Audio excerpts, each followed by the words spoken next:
Live and talking about Hard to Kill. Whereas Marcus just put it off the air. Hard to Kill morale.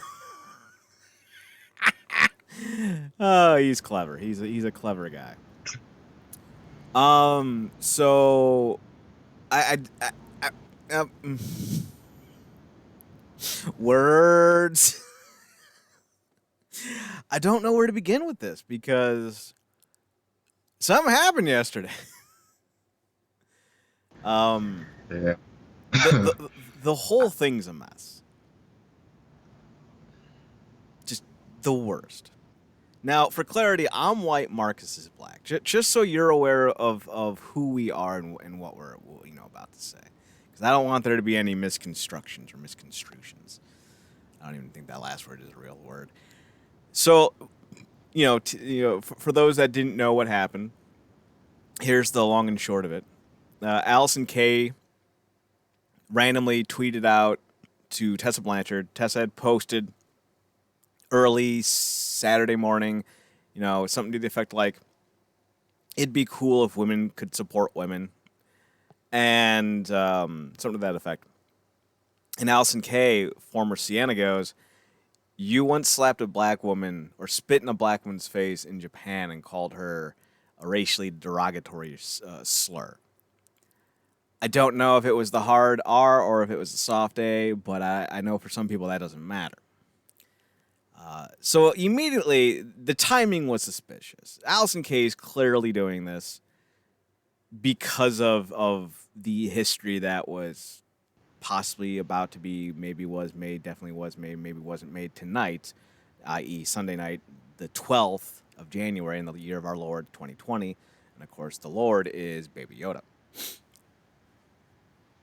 So, Sienna tweets that out. Chelsea Green goes, yeah, you bully me all the time. And I'm like, no one cares about you, Chelsea Green. Shut up. Who cares? All right, shut up. But then all of a sudden, basically the who's of people who I don't have a favorable opinion on start tweeting out things about Tessa Blanchard as well. And all of them are women. And again, all of this is the day before she's about to win the title. So, again, suspicious. The only person whose opinion I really mattered was the quote-unquote victim of this quote-unquote hate crime. Because spitting in someone's face and calling them a slur is, in fact, a hate crime.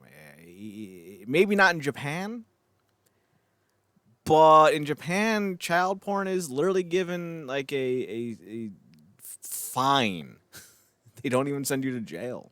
So Japan's not always the most, it's well structured in terms of their penal system. Yeah, I said system. So Tessa replies to Chelsea Green, I've never been anything but nice to you. And then she says in a follow-up tweet that the allegations against me, I'm paraphrasing, the allegations against me are a flat-out lie. No proof, just a lot of accusations, but it still spurred a lot of people asking, did this happen? Tessa's trash for this happening. And it definitely became a situation where people believed the rumor or the allegations, I should say, for face value. Now, there's too many people for me talking about Tessa being kind of a, for lack of a better term, bitch, for me to not think that there's validity to some of these allegations. And I remember things like with Eva Lise and other kind of innocuous mentions of Tessa throughout the last 3 or 4 years to think that Tessa's been, nothing but a choir girl, so to speak. And of course, there's that apparent incident at the WWE Performance Center between Tessa and Ricochet. Details of that were always murky. I think that was 2017, 2016. So I don't exactly know what happened there, but for the sake of argument, she's had some controversies following her. I think the allegations against her are valid, though I cannot say for certain they're accurate, if that makes sense. Now, we're going to continue on with the rest of this conversation with the assumption that despite Sienna being kind of a terrible person for picking today of all days and not, when it happened 2-3 years ago, to finally come out and say something about it, because clearly this was a petty move on Sienna's part. Allison Kay was very petty with her timing. She's clearly jealous, but that does not take away from Tessa's quote-unquote indiscretions. In fact, if anything, it paints both of them in pretty bad lights. So, kudos to you, Allison K. You did a bang-up job being petty, waiting 3 years to finally say something. And I'm tired of the whole, it's not your call when this happened. Listen, if someone punches me in the face, I'm not waiting 5 years to say, he punched me in the face. I'm punching him back in the face and we're going to fight.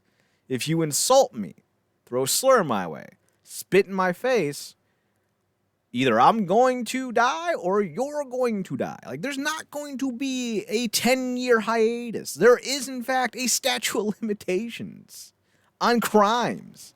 So there's not a statute of limitations on people's feelings. There is, actually. If you're not offended in the moment, at least enough to say something, then you're not offended.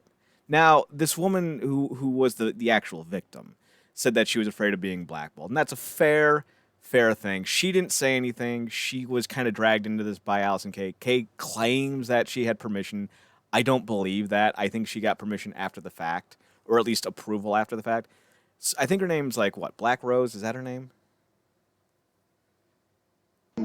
Yeah, La Black Rose something. Yeah. She's from Puerto Rico. I have no animosity towards her. If she had said, hey, a couple years ago, Tessa slapped me in the face, and I was always afraid to speak out of it because I was afraid she'd blackball me, because that's been an accusation against Tessa going forward. Like, this is not the first time I've heard somebody say that Tessa has tried to blackball people from somewhere. But I've never had any real, evidence to the contrary. So I just assumed it was just a bunch of people being petty. Because a lot of times when if somebody says, I don't want to work here if she's going to be here, that could be like, well, she tried to blackball me. No, or she just doesn't want to work with you. So people can always misconstrue what is said to fit a narrative. So I never knew if that blackballing of comment with Tessa was ever accurate. But I do believe that if someone like Black Rose was saying that, I'm not going to sit here and dismiss her, because that seems like a viable thing at this point. But for Allison K specifically, if she wasn't going to, drudge this up the day it happened, then I don't know why she's feeling the need to get involved in this now. I think that's a petty-ass look. I think it makes her look very childish. And honestly, I don't think she's the hero she thinks she is after this. But now on to Tessa. Marcus, obviously I'm not going to have the same emotional reaction to this word because of who I am and what I'm about. If she had called me a dago or said dago, I'd be like, what? What? What?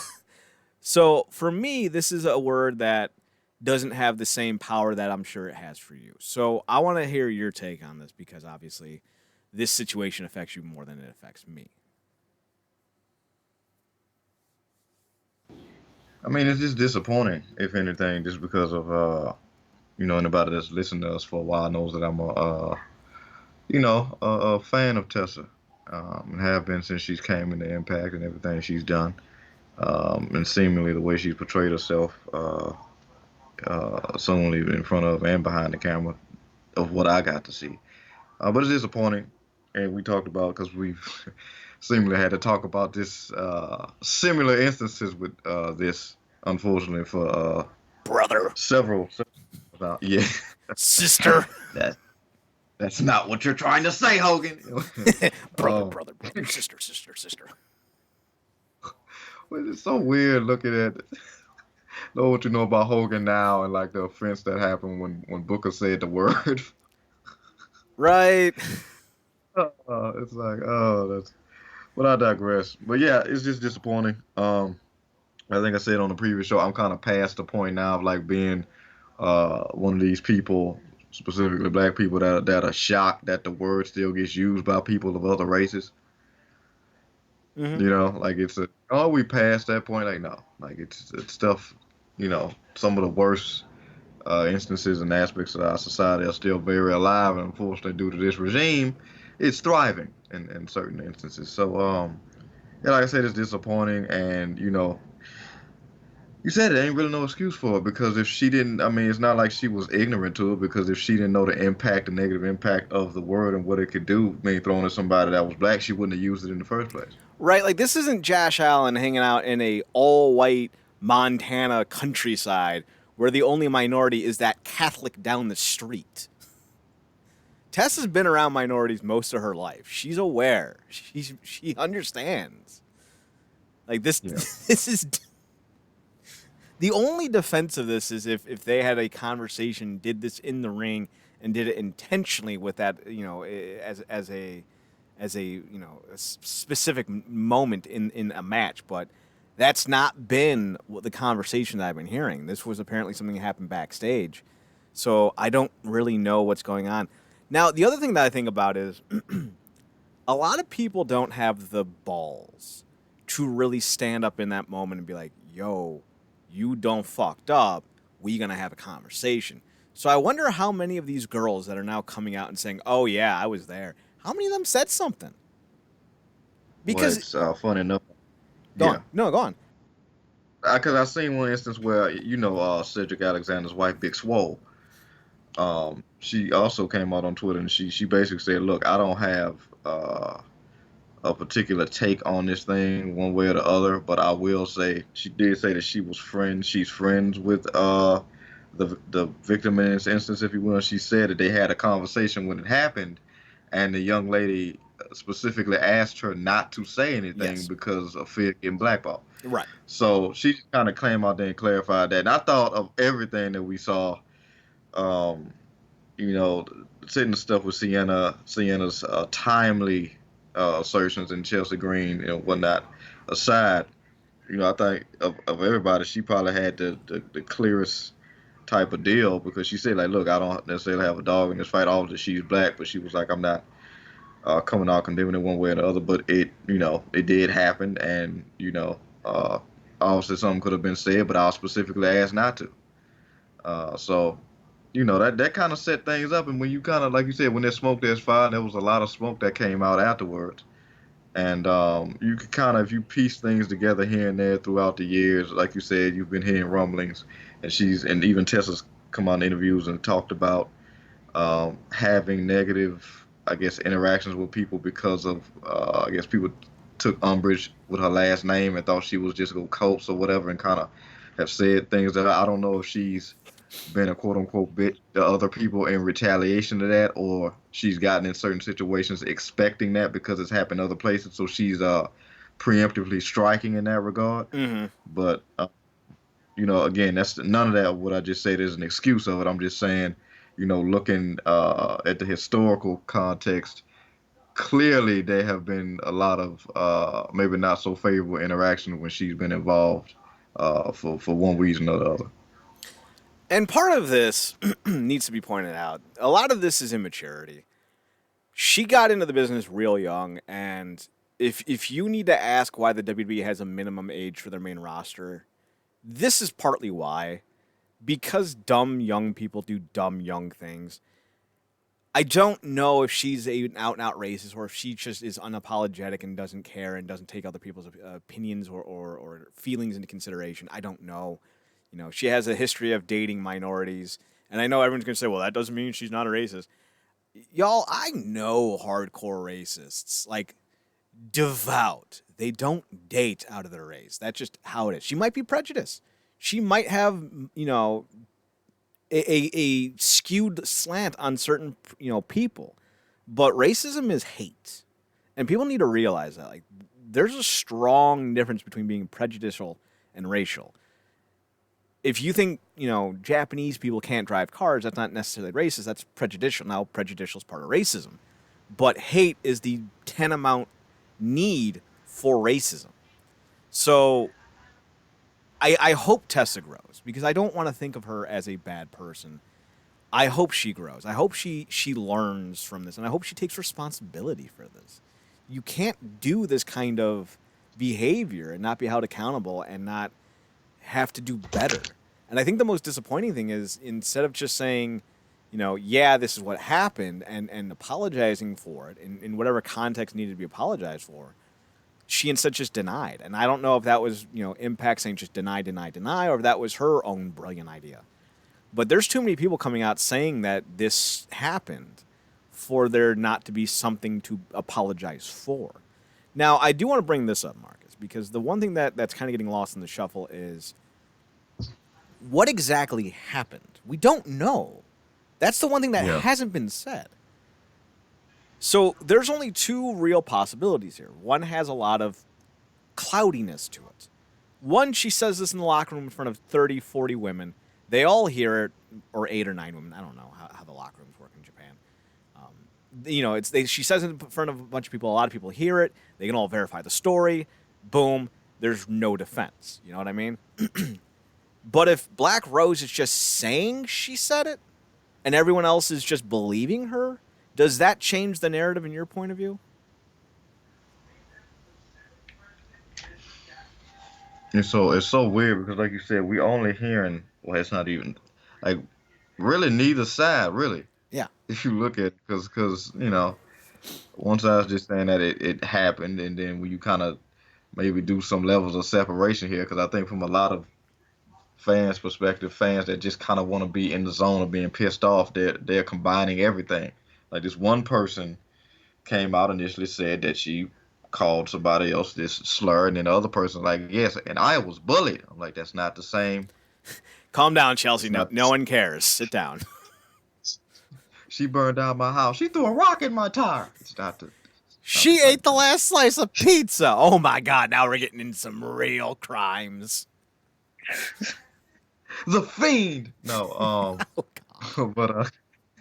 but yeah, I mean, it's and that's the thing about it, because you really just don't know. I guess it all lends itself to who would you lean more of your perceptualized credibility to? Would it be somebody like Big Swole, Sienna? And really, you can't really lend a lot to because you just don't know these people. Exactly. You don't know, and if you going off, and we've talked about this, ad nauseum, you can't just give somebody this instant credibility, benefit of the doubt because you like them. You talked about this in your New Year's perspective about different points of wrestling. You can't just give these people the scapegoat because you like the character. Mm-hmm. The whole thing with Orton and several different wrestlers throughout the industry. You can't just lend that. So a lot of people, sadly enough, they're jumping on the bandwagon condemning her, and some people are, jumping just 100% on the bandwagon on the opposite side, clearing her. You can't really do that because you don't know the situation. We're not getting any really details. This was hella convenient. I don't know how many times. I mean, because Tessa always tweets motivational stuff either to herself or about herself or in instances with women. So I don't know if this has been building up on seeing her side and she just couldn't take it anymore, or this was just one instance where she was like, "Oh, you support women, do you? Huh?" And then just kind of decided to drop that little nugget, and it turned into something more than what she thought it would. But yeah, you really don't know. So I don't think it would, change it too much for me, because again, there was a lot of smoke that came afterwards. Like, okay, now if this was 2 people that just stuck to this and said it would be one thing, but it's like 6 people that came out and said you kind of, lit a match and stuff happened. So, and I think that's where I think details need to be extrapolated from, because these 6 people or 7 people if they're all being told this happened by one person, that does bring up a conversation that needs to be had. But if they all witnessed it, I think it's an open and shut case. The details for this whole thing is being very scarce, and that's causing me to pause and wonder. And usually what happens with that is, there's 2 reasons why details don't come out about a situation. 1, it's made up. 2, the person being named wasn't the only person to done fuck up. How do we know Allison Kay didn't do something terrible as well? How do we know that, Big Swole didn't slap someone stupid? Like, we don't know. There's a lack of details that is concerning for such a high-profile accusation. And now, I'm not saying that these didn't happen. I'm not saying they did happen. I'm saying this is the kind of questions that you as fans should be asking whenever these kinds of situations break. Find out who and what and why and where. Like, there's 5 notes. There's who, what, when, where, how. Right? Like, that's the first 5 things you learn about in journalism class. Who, what, when, where, how. We know the who. We know the when. but we don't know the where, the what, or the how. Who, what, when, how. What and Yeah, how. and What, exactly, and don't fall back with the laziness of, oh well, that's Satan's or Sean Ross Sapp's or Meltzer's job to find out those details. Like, no, if you're gonna raise as big of a stink as I saw some people raising, and you're gonna call Tess out a name, do this, that, and the third, and you're gonna pick sides as hard as sides were being picked yesterday, have something to stand on. yeah, You know, exactly. and it's instead of tweeting people, oh, thank you for outing this racist whore and all this, that, and the third, or whatever you want to say. Instead of tweeting them that, ask about details and stuff like that. And if they don't give you an answer or they're very vague, you kind of get an instance of what's going on. But don't put your fandom ahead of logic. You know. Exactly. You know, if they're the ones that are going to be breaking the stories, if they're themselves are going to be the ones telling like what happened, you need to release details, because whenever you get accusations without details, it's very shady. You sit there and you start thinking what, and this isn't just against Allison Kay. This is against Tessa too. Tessa didn't provide any details.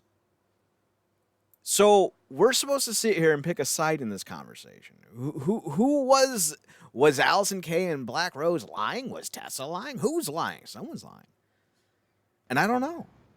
And the problem is they don't want to go into details because they know that if they do, be it Tessa, Allison, Black Rose, whoever, that things are going to get even worse for both sides, because then the truth is going to become a lot murkier.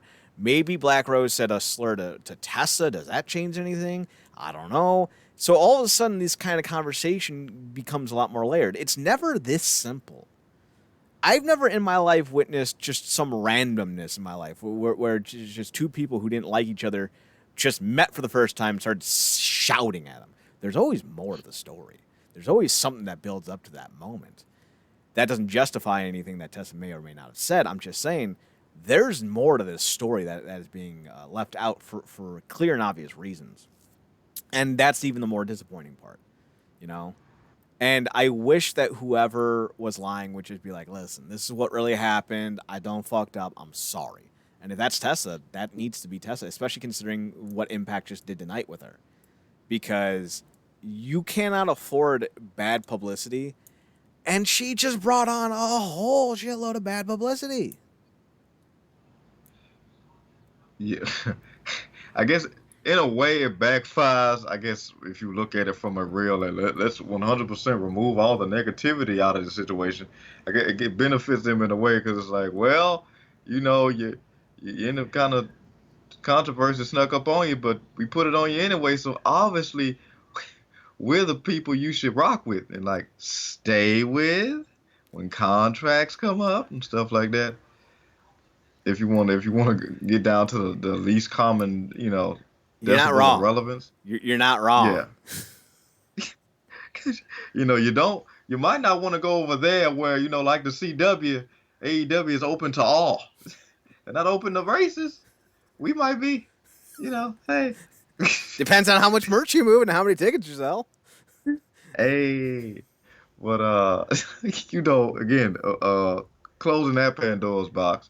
Yeah, it's bad PR because I mean, when you're the champion, everything kicks up. Mm-hmm. Appearances, TV time, interviews. These interviews are finna get real. I would imagine either scarce, very repetitive in the quotes, or just none at all. Which you Well, might, you I, know, I, I hate interrupting you because you always have such clear and concise points, and I love them. But she's already been pulled from media. She got pulled mm, yesterday as soon as she was supposed to do media. I think at like 2 or 4 o'clock, something like that. And as soon as this broke, they pulled her. So what you're worried about happening is already happening. yeah, Oh, by the by, Impact needs to stop hiring these people. Now, all of them have immense talent, but Moose, every time he tweets, you beat your wife. Michael Elgin, every time he tweets or every time he wrestles, you're a scumbag. Now Tessa, same thing. And yeah. I don't go on. No, like, I'll tweet something. Right? Wait, no, who? I'm sorry, you kind of cut out. Swamp. Swan. Oh, Swan, yeah. Every time Swan tweets something. And they're all kind of cast-offs, with the exception of Tessa, when they all signed, Elgin, Moose, and Swan, because, there was some doubt or worry about their past indiscretions.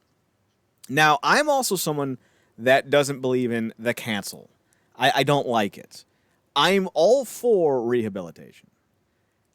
And I've said this numerous times. And if Tessa were to be like, I said some dumb shit, we got into an argument, and I wanted to hurt her the most I could, and that dumb word was the dumbest thing I could think of, and I said it, and I'm so sorry. That's not how I feel. That's not the way I am, and I'm going to do everything I can to make it right. And I'm not going to stop until I've won you back. I'd be like, all right. Because at the end of the day, while the word is terrible, on the list of crimes, it's not that bad. You still got murder. You still got rape. And if we can forgive murderers and rapists, I think we can forgive this. As long as you're willing to make the effort to change. Because if you're going to sit here and go, Tess is the worst killer, but be like, hey, Mike Tyson's TV show on Cartoon Network is lit, I'm going to want to drown you with peroxide. Because you clearly have a disconnect from reality. You can forgive both, or you can chastise both. But do not be inconsistent, because that's when I'm coming. Y'all, all them instances where the candidates for the Hall of Fame, WWE, come out and you start bitching about something, like, would you look at the list of people that are in there? Well, cool. Would you look at the guy who's the CEO of said company who works there? Like, come on. So I think for me, this is both overblown and underblown at the same time, if that can even be possible. I feel like there needs to be a lot more conversation about what actually happened, either to hold Tessa responsible or to hold anyone who's lying about Tessa responsible. But Tessa, besides being alleged to say the word, there are too many people who have come to, who I've heard of and read interviews of and listened to and even talked to, who have said that Tessa's a bit of a handful backstage, more or less.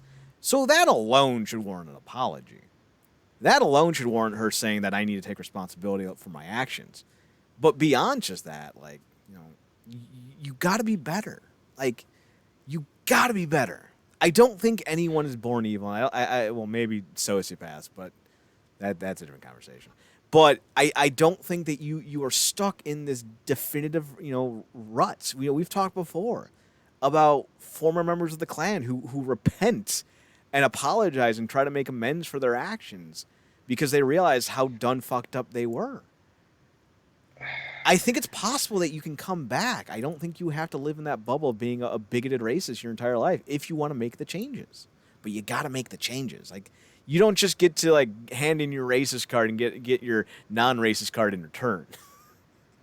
You got to cut up your racist card. You got to go to work. Got to get the hours in. Got to pass the classes, and then maybe you can get it.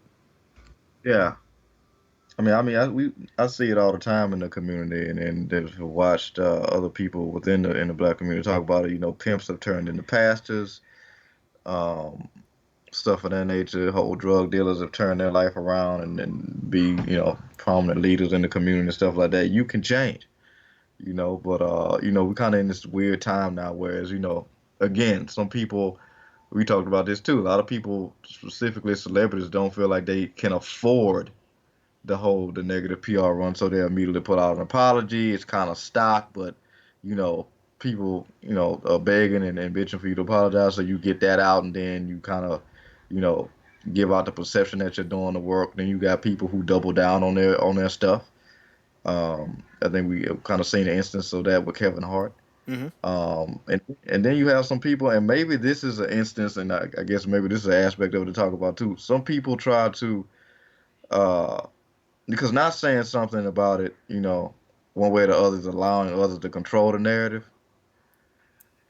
Mm-hmm. So now it kind of feels like they're trying to, block this narrative, or put another narrative on top of this one. So it's like potential racism over here, that's cool. But the first like female world champion in Impact, or something, she's breaking barriers as a female, a woman. And I don't know if that's gonna be enough. You can't top this negative narrative with this other narrative that kind of contradicts itself because of the instance in which she kind of effed up over here with another said female. So The Venn diagram for this looks like this: the people who care about a women world champion, the people who don't care about women's world champion, the people who care about racism, the people who don't care about racism. There's no intersection with these people. All of the people that Tessa's trying to get with this title win is up in that people who care about her title win, and they're mostly women. Now, the thing with women are they're more likely to bend into the more liberal side of things, at least in my interactions. So those people that you're trying to get, hey, look at this female world champion. They're very progressive people. They don't like the N-word. So they're going to be like, why do I care about you winning when you are a racist? So the entire point of doing this became null and void because the entire grouping of people you're trying to get to tune into your product now see her as a racist. This is what we like to call foot, meat, mouth. You put it in, and now you're stuck. I don't know how you come back from this. I know you can, but you got to put in the work. And more to the point, if you are innocent of this, you need to start putting out details of what allegedly happened in your point of view. And, if you can't directly prove your innocence, at least murk up the water to cause doubt.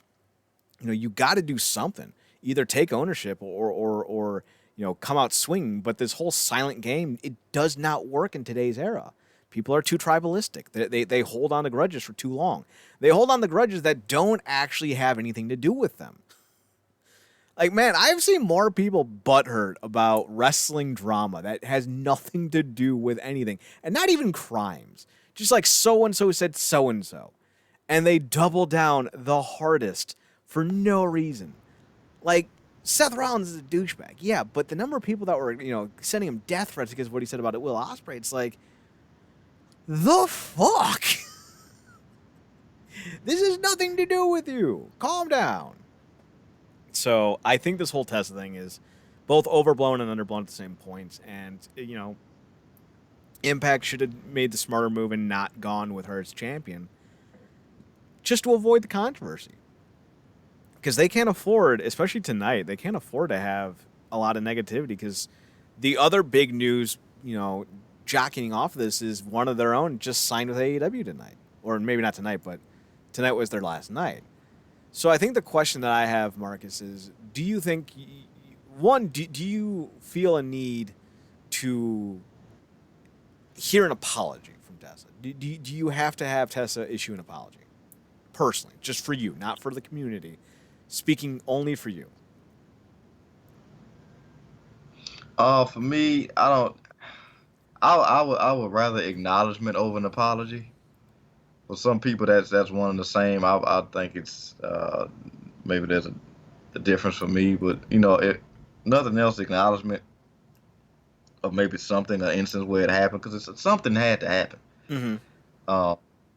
But as far as an apology, like I said, I wasn't necessarily offended or disappointed. Like I'm not these people that's like, oh my God, racism still exists, or like people still say this, that, and the third. I'm not shocked. And like I said, I'm just kind of disappointed. But again, like you said, people do. Nobody's perfect. We've said and done dumb stuff and have evolved and continue to evolve, hopefully. And would like to think that if this did happen, that she would do the same. But I don't personally need an apology. I'm not one of these people that like I'm not. These death threats for me will stop when you give out an apology. How about that? I'm not that. No, I will never be that person. I don't send death threats. I'm not that type of person. Forgive me if I try to use more than one part of my brain. But yeah, I don't personally need an apology. I would just prefer to see her, like I said, acknowledgement, because that shows a level of clarity that we don't get from a lot of people in the spotlight, because a lot of them buy into their own hype. Mm-hmm. So, I think I prefer that over an apology, because again, that could just be like a Band-Aid over a stab wound, and people. We talk about this all the time. If somebody really offended half these people the way that they portray it as, an apology is not going to get you what you clearly want. No. Which is their head. No. So you're just asking for something just so you can say that you made somebody do something. And again, I don't chase false power or false stuff like that. So, I need to not read my mentions at the moment. I get distracted. So, I think the whole thing, I think I'm with you to a degree. I want her to take ownership, one way or another. If you didn't say it, state it. Defend yourself. If you did say it, take ownership. Apologize. And not in the sense that you need to apologize just so I can no longer be angry, but I need to know that you're doing something different with your life. I need to know that you understand how you done fucked up, And I feel like, too often times we don't realize what we're actually asking people to do. I don't want her to be vilified for the rest of her life, whether she said it or not. Like, she needs to make changes, though. And we as fans, if we are spending money on people, let's be honest here. As fans of pro wrestling, we are buying into a specific person. And to justify spending money on that, we got to know that you're someone that we can support without having doubts about or without having any types of, moral quandaries with. And I think that's part of the issue we don't realize with wrestling fans. Like, when you tell me you're a Randy Orton fan, you're not just saying that you're a fan of his. You're saying that you support and condone what he's done. Because I for one can't follow or get into anyone who's ever done anything truly horrible. There's a band, Marcus, and you'll remember them because they did one of Jeff Hardy's themes called Lost Prophets. I don't know if you've ever heard of them. But they did Rooftops, which was played when Jeff Hardy won the WWE title, and they did one, No More Words was another one of their songs. At least I think it was. Well, the lead singer ended up being a giant pedophile. And now, to be clear, that word has a specific meaning. If you're 35 and into 17-year-olds, that's not a pedophile. That's a completely different thing. Pedophiles are into adolescent children, and that's what the lead singer of this band was into. And it was, he got arrested and he got thrown in jail, and I think he's serving a life sentence. His music, to me, is dead. As much as I enjoy that music, and one of their albums was like one of my all-time favorite. Like, I could listen to that album from first song to last song. But I can't do that anymore because the lead singer is such a duplicitous and deplorable human being. And this happens a lot. And there's nothing wrong with having that mindset of, well, if you're this bad of a person, how can I support you? And if you can separate that, fair enough. I can't. I wish I could. I wish I could look at Michael Elgin and be like, yeah, totally like him. He's a hell of a wrestler, and he is. But he's still kind of a scummy human being, and I can't get past that. So Tessa needs to take ownership. Elgin needs to take ownership. Moose needs to take ownership. Whatever you're accused of that is in violation of our ethics as humanity, you got to take ownership of. Apologize for it. Because here's the thing. They're not the only ones who've done it. And a lot of the people coming at them have probably done the same thing. Case in point, we think of Sean Ross Sapp. I've had interactions with the guy. He's insulted me to high hell, all because he was called out for his shitty writing.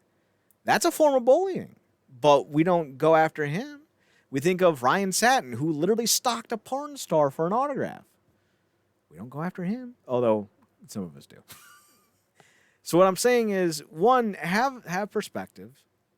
Understand what's being accused of and how to react to it. And I think, in all honesty, I think the guys at Powerbomb Jitsu probably handled it the best because they just went full into mocking it. They're just going into the jokes of it, and I appreciate that. And the thing that I found very fascinating about this whole entire conversation, and this will be the last thing I say before we can actually move on and talk about the show. A lot of black fans that I've talked to were like, it disappoints me, but I don't think she's a racist. And I think that speaks to the situation at hand. Maybe they don't see it as that big of a deal, or maybe they're, I don't want to say blinded by their fandom. Maybe they're hopeful and optimistic that this was more of just an off-the-cuff remark that, was fueled by anger in the moment and not towards the person. I don't know if it's hope, altruism, or maybe blind faith for them to have that kind of perspective. But I've also talked to fans about Hulk Hogan. One of our, reoccurring interactors on Twitter, one of the guys that probably has tweeted us the most, has said, I know what he said. I heard what he said. I can't change the fact that I like him still, though. And he was a black guy. And when you hear these things, I always kind of take what they say into account because it always gives me a different perspective on how these things go.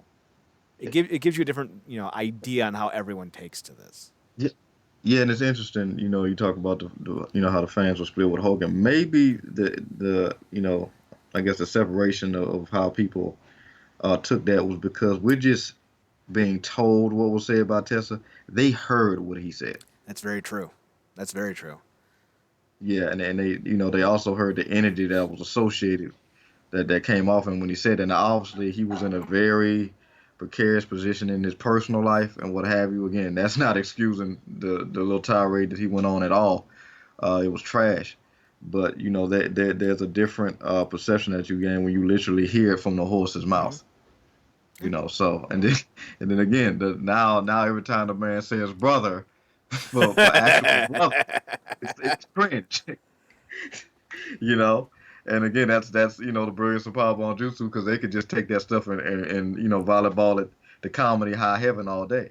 But a lot of people can't do that because they've had instances where that word has been very much used as a verbal weapon on top of potential physical violence, Hmm. unfortunately. So that's very it's very intriguing, specifically how some people take stuff and going back to that instance like you talked about with Tessa. Maybe that is a bit of hope that they're having because they've not seen. I don't think a lot of times, and of course, on your side of things, you're more privy to the hearsay because you actually had to keep up with these things. But for them, they've only gotten like the inspirational stuff she posts on Twitter and the stuff she said in interviews. So they've not really had any type of perceived negativity when it's come to her. And besides this particular instance, and it's really weird when this stuff comes out how the avalanche kind of gets kicked off because now everything's allegedly being drugged up. Like saw something like, oh my God, she recorded herself pooping and sent it to somebody. I'm like, what? Apparently that was audio of this, and it's like, what? Like when the floodgates open with this stuff, like I feel like the only person that might be happy right now is what's the big giant guy's name that just had some stuff hurled about him Oh, about the Lars Sullivan. yeah, you might be the only one mildly amused by this because he's catching somewhat of a break, but that's about it. That's about it. So, It's just kind of it needs to be said because it should be. Just because someone may or may not have said something, just because someone may or may not be a bully, just because someone may or may not be a trash bag, you harassing them doesn't justify that. You got to realize that if you're a regular ho hum dude, you sending hate filled comments or threats makes you just as bad. Y'all need to realize that there is more to life than just being angry at people. You can be angry about Tessa's comments or alleged comments. You can be mad at Hulk Hogan. You can be mad at Moose. You can be mad at Elgin. You can be mad at whoever. But the minute you take it from being or from having an emotion to having an action, you make yourself just as bad. Now, obviously, there's a limit. If you're harassing a rapist, you're not just as bad, but you're not good anymore. You have to realize that it's not their actions that define you. It's your actions that define you. And if you go after someone and harass them just because of a crime they've committed or been alleged to have committed, you're not a good person for doing that. That's why I don't go after people, at least anymore. I've grown the hell up. I've changed. Now I still tweet out points of interest because there's always narratives that need to be combated, but I don't tweet at people looking to ruin their day or cause them displeasure. That's not my jam. So be better when these situations happen, people. Don't harass. Be better. Because clearly these wrestlers can't be held to a higher standard. Oh, man. my God, Chad, they're people too. What? How dare you say that to me, Marcus? They're scum. They're automatons. They don't matter. There's no fixing them. They are destroyed and broken. They can never again be decency. Right? Like that's what people want to hear. They want to hear that one mistake will completely, be their defining characteristic. Sorry, fam, that ain't how it works. There's a lot of people Damn who it, I, do a lot of bad things, and sometimes you can forgive. Like, damn it, I've dedicated an entire social media page to this person. If you tell me that anything short of God, I swear. Uh-oh. I feel like we're about to get in some Beyonce territory now. Oh, the stands are coming. See, Paul Revere. Well, one, Paul Revere didn't do the whole thing like they said he did. Israel Bissell did. But the Midnight Ride of Paul Revere wasn't to warn the one city he actually rode through about the British troops coming. He did it because he was worried about the Beyonce stands. The stands are coming. The stands are coming. He tried to warn us. He failed. All right, so by the by, let's get into this little piece of news before we get into the show. Brian Cage has allegedly signed with AEW. I say allegedly because I don't really. It's not that I have anything wrong or any malice towards SoCal Uncensored, the website, I think is what they're called.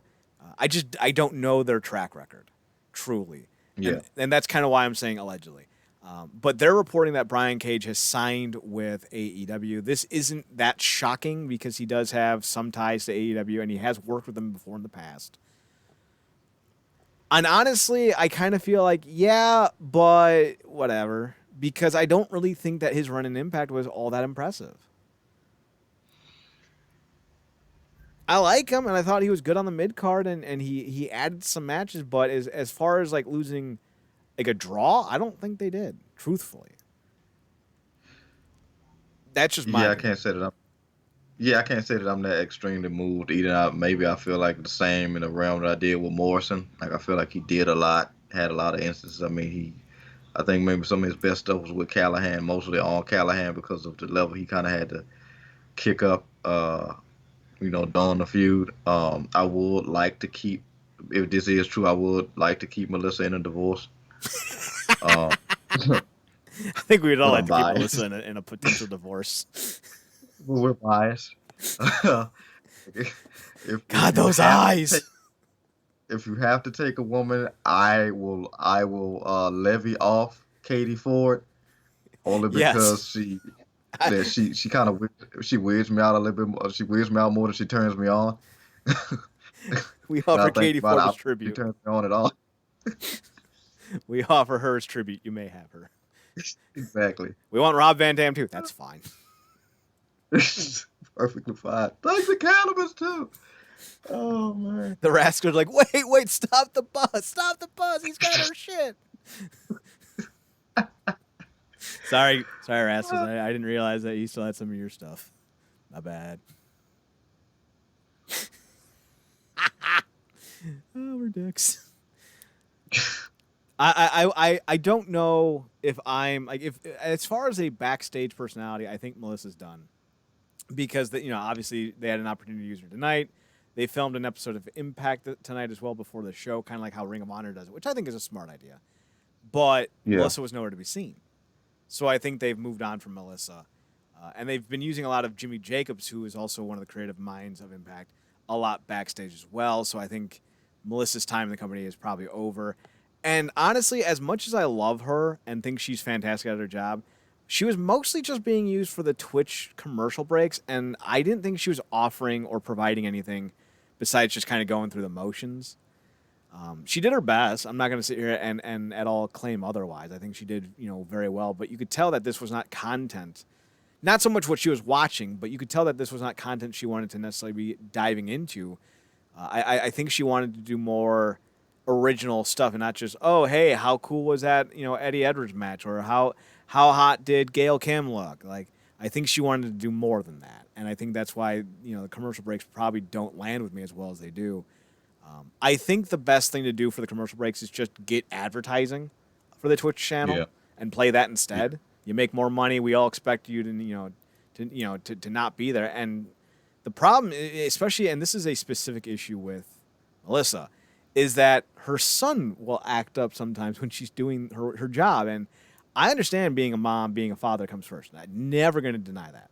But if that becomes a reoccurring issue, you maybe find someone else who doesn't have the same kind of responsibilities. I'm just throwing that out there. If Brian Cage was trying to wrestle and babysit his son at the same time, I'd be like, we're just going to do someone else. It's cool, Brian. No worries. Yeah. Yeah, he got ready to do his signature taunt instead of the bump. It's a wham wham wham wham wham. Yeah.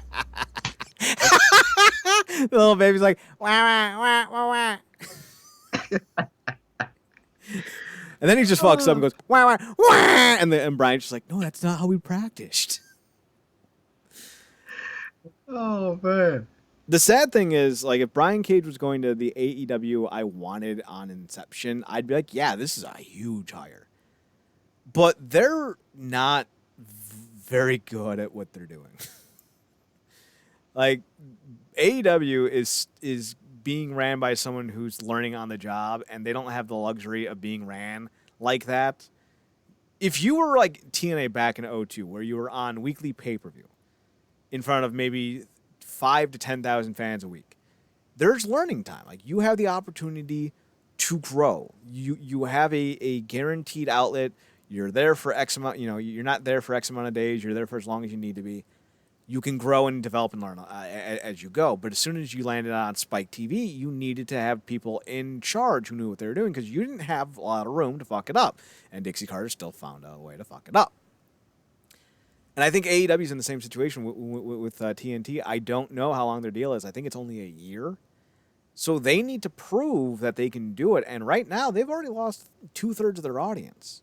They're getting it back as the weeks go on, but, you know, this isn't a good look. And I don't want to hear, well, NXT's cutting into the audience, because guess what? At the end of the day, if AEW was really putting out a better product, NXT would be the ones in trouble. And maybe they are. Maybe USA is unhappy with the numbers NXT is getting. I don't know. But I do know that AEW is getting bashed not for its ratings, but for its product. And Brian Cage is now about to walk into this shit show, and I don't know if the money is going to warrant his time there. We'll find out. They've already ruined Pentagon. He was the hottest thing coming into Impact. Him and Phoenix were the hottest tag team leaving Impact. Now he and LAX and Phoenix just kind of look like, you know, afterthoughts. Yeah, the guy who once was running roughshod on Lucha Underground in the best way, and killing it on Impact is consistently antagonizing Christopher Daniels. Ooh. That's a story that I want to see. The fallen angel at 50 years old with no knees, taking on Pentagon in his prime. Ooh. That's a match. Oh, but don't forget about the Dark Order and the sterling commentary of one Excalibur. Oh, he's the worst. He's the worst play-by-play guy in wrestling. Michael Cole, you finally get off that list. Congratulations. So let's talk about the show, because despite the Tessa-versy, I like that. Tessa-versy. Or the Contro-Blanchard. I feel like that's the title. That's the title for the video. Tessa-versy or Contra-Blanchard. Contra-Blanchard. We'll decide which one's better. I like Tessa-versy because it kind of is like, ee. But Contra-Blanchard sounds like a badass video game. Like, oh, I got the new Contra-Blanchard game. Yeah. You get to play as one of 2 white women and fighting a horde of quote-unquote gangsters with guns that are filled with slurs. The best game.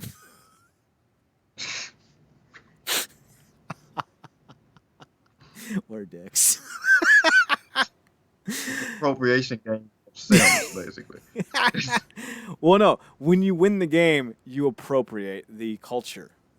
That's the goal. You're trying to appropriate the cultures with your slur guns. I feel like this is a great game. It's rebranding the Kardashian brand. Oh. Well, if that's the case, you can have it. Like, if that's the culture we're appropriating, you can have it. So, all in all, this was a really good show, at least in my opinion. Marcus, what did you think of the show? I dug it. I thought it was good, better in some spots than I had actually planned on it being. So, firstly, let me just point out, I'm no longer going to support any set of matches strung together with suicide dives in all of them. I think we had 3 or 4 matches in a row that had a suicide dive to the outside. No, thank you. That's a no. That's a no for me, boss. First up, though, and this was a bit of a surprise opener, and I thought maybe they did this to put Shamrock in the main event to keep Tessa from winning. Because if Ken Shamrock, a former UFC champion, he did. He won a super fight title. former UFC champion, former WWE Intercontinental champion, former NWA World champion wins your title. That's pretty big. Plus, you also have he's 56. We're so progressive because, hey, look at us. Plus, he still looks like a Greek god, so, there's that. But this match I thought was going to be, at best, there, and at worst, unwatchable, truthfully. But it ended up being one of my favorite matches because it really did tell a really good story. Shamrock worked the arm of Fulton for a good 5 minutes to the point where Fulton was ruled unable to compete because of a dislocated, I think they said, shoulder. Like, that was great. I love that storytelling. It made Shamrock look fantastic in this match, probably better than he did in his match against Moose at Bound for Glory. Yeah, I mean, it was. I mean, that's the perfect fit. You have to do that for somebody like Shamrock as well, and it fits. And I think this also kind of breaks that mold that wrestling fans have, and we talked about this before, have become accustomed to. Like, matches have to be finished with these big finishing moves, even if they're done 30 times. That's how you finish a match. And like, no, it's submission, a pinfall. It doesn't necessarily matter what precedes that thing as long as they get their desired result. So for Shamrock to basically go full MMA on the guy, because you gotta look, he can't match that guy in power or brutality, but he can break him down. Mm-hmm.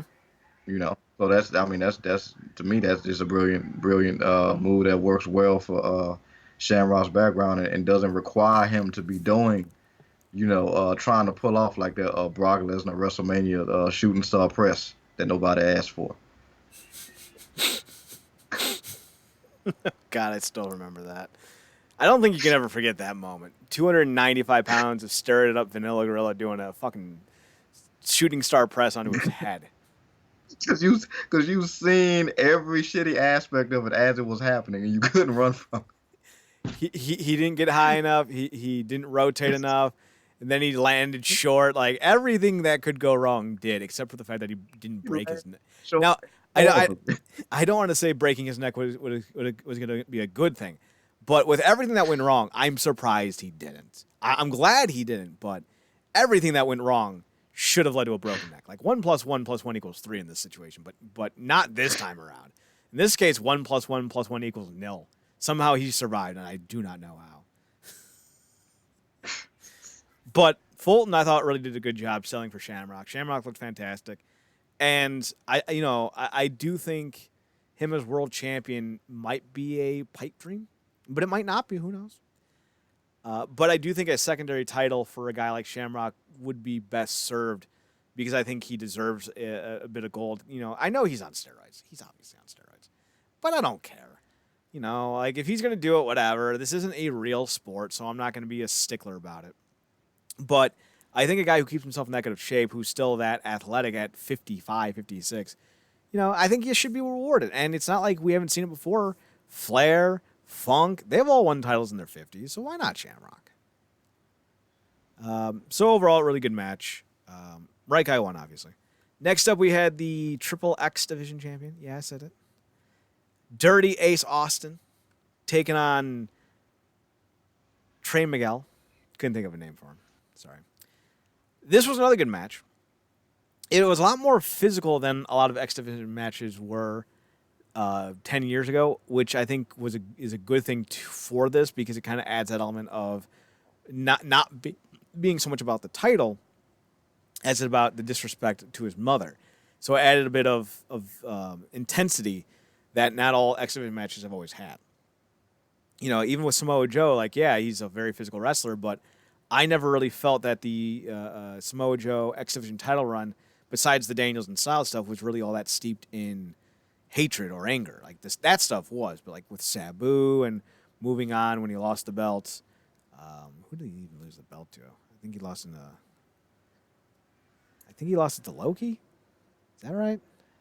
No, that's not right. Loki won it. I don't remember who Joe lost the belt to in 2006. It was fucking 14 years ago. Get off my back. But I thought this was a real physical match, and I really liked it. Well, what about you? Yeah, same. And again, that's probably the element I appreciate most about the matches, that it was about that, because I mean, this. I mean, obviously we've seen all the Rascals do phenomenal things, but um, Trey's really been a standout, and that's saying a lot considering that we kind of got introduced in terms of looking at these guys separately. We kind of got introduced to Desmond first, and then the other two came in. But Trey's really been a standout. Had a phenomenal showing in that multiple tag match that was 2 weeks back. Mm-hmm. Uh, and that stuff with his mom has just been phenomenal. So you got to come with that same energy again. When you look at something like this, you don't start. You don't do matches like this and they do a bunch of wrestles and that like he's trying to take this guy's head off because obviously it is about the X title, but it's like, dude, you're not finna bang my mom or go after my mom like that. So um, that just continues the storytelling. That's smart, and like you said, yeah, it was a good match and also good not to see them have to kick the show off. Right. Because that's usually X Division spot, high octane action. We know the narrative. So it was cool to see it not have to kick the show off and kind of dial things back to, capitalize on that storytelling.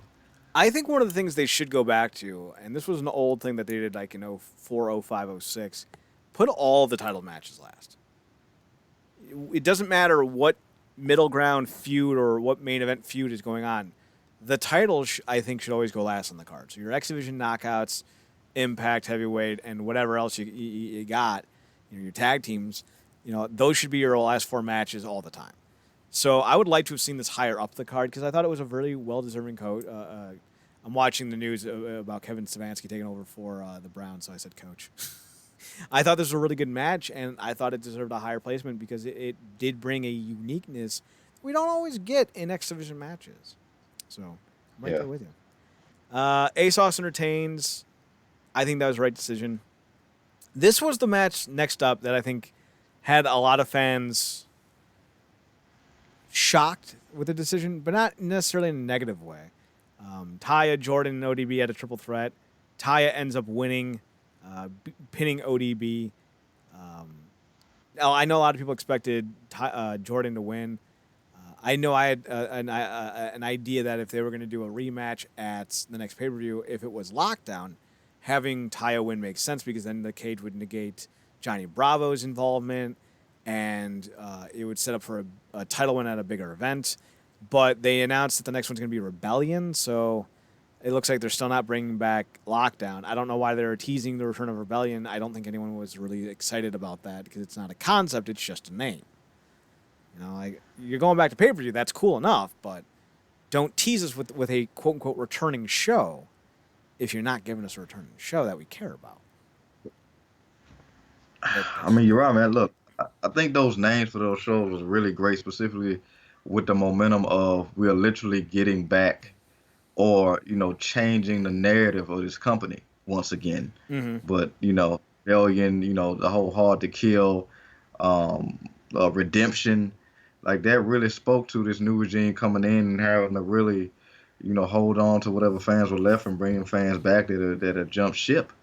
But I think now, now that you picked up that momentum of using that stuff, now you bring back some stuff like a Lockdown, and other instances like that. Not bring everything back because everything didn't work. No. But instances like that, that did work. And for feuds like, because Jordan has seemingly been, lining up to go after this title for a while now, even dating back to when Tessa was still in the division. So, and I do think it's better served for her to win that title in a one-on-one scenario. Because I just think it means more. She actually just, takes out and pins Taya specifically because she's been, the champion. She's the longest reigning now. So, mm-hmm. But yeah, I think, they would be well to bring that concept back.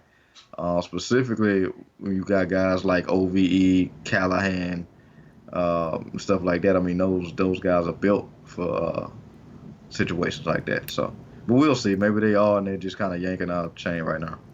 Now, Jordan, I should say this. One of the cool things that they were doing all night was, how New Japan does those post-match interviews right after they end?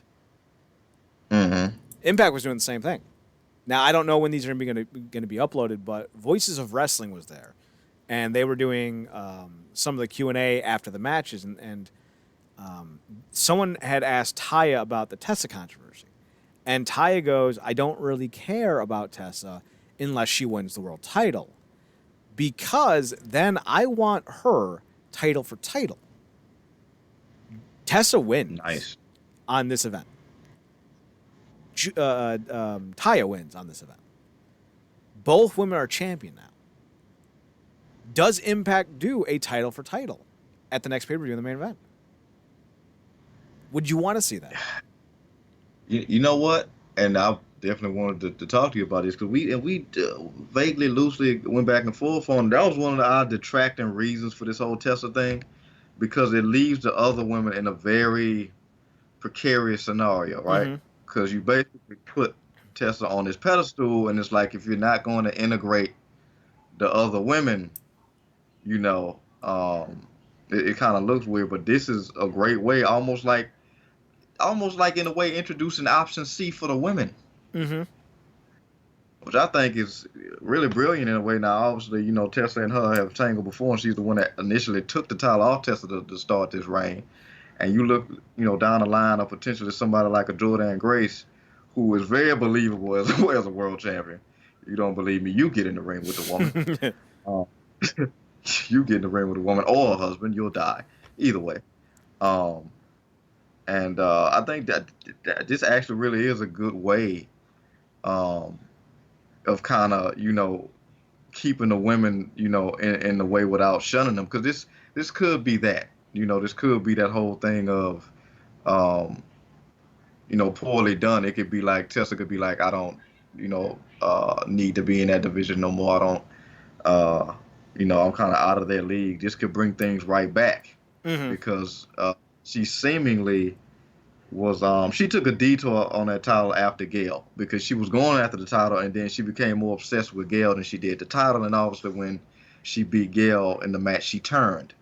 And then when she turned, you know, the biggest evil in the company was OVE, which eventually found its way to her. So I think that would be a great way to kind of bring things back full circle.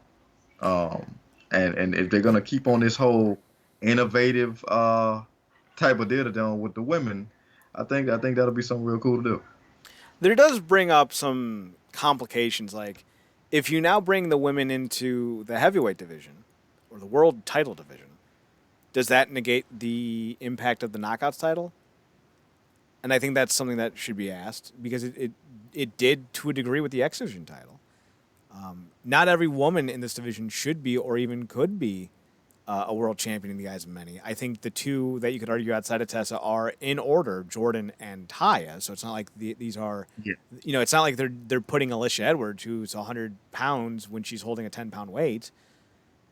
You know, both of these women are weightlifters. Both of them are bodybuilders. So that, you know, it builds up their muscles, it builds up their physique, and they look far more imposing than, you know, Kiera Hogan, who looks more like, you know, a model than she does an athlete.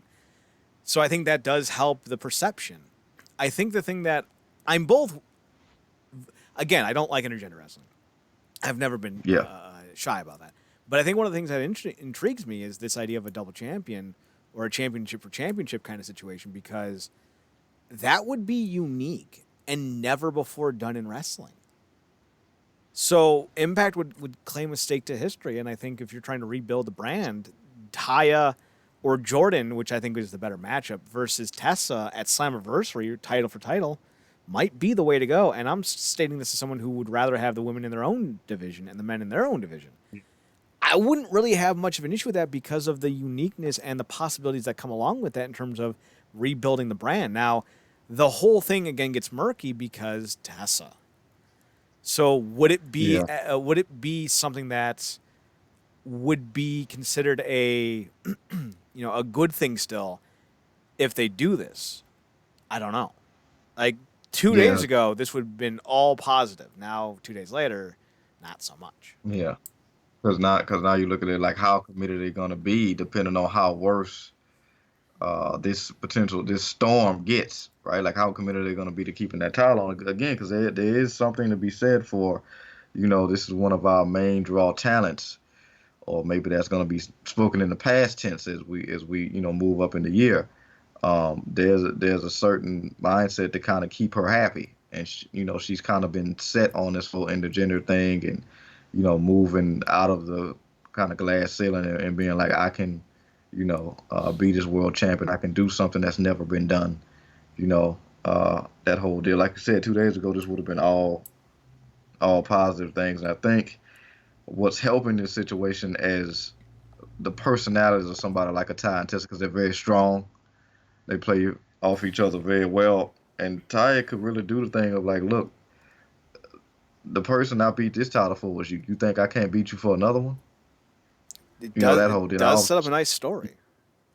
Yeah, now obviously Gail Kim was a prime factor in that, but Taya's, grown since then and had several title defenses, successful title defenses. So there's story there, but it's going to be interesting seeing if the company and everybody involved as a whole just puts their head down, grind and just do the work on screen and block out everything else and just make the work so good that it's kind of hard to turn away despite your potential cringe factor, or if they're going to let the noise, drown out the potential quality of, good storylines, and they're going to let this whole thing fall apart and kind of waste a lot of momentum. Because I also think that's another reason why they didn't bail on it, because they've been seemingly building towards it for however long now with Tessa coming out of the women's division. So they kind of had to keep the money on the horse that they were clearly going to ride out on.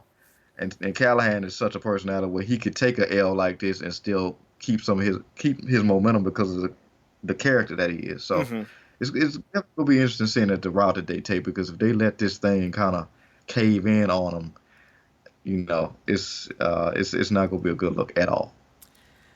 And I'll say this, if they're not gonna not put the belt on her after yesterday, and this is as bad as it gets, then they'll ride towards the idea, I think. I don't know if they're going to. I don't know if that was Taya just trying to get some play going.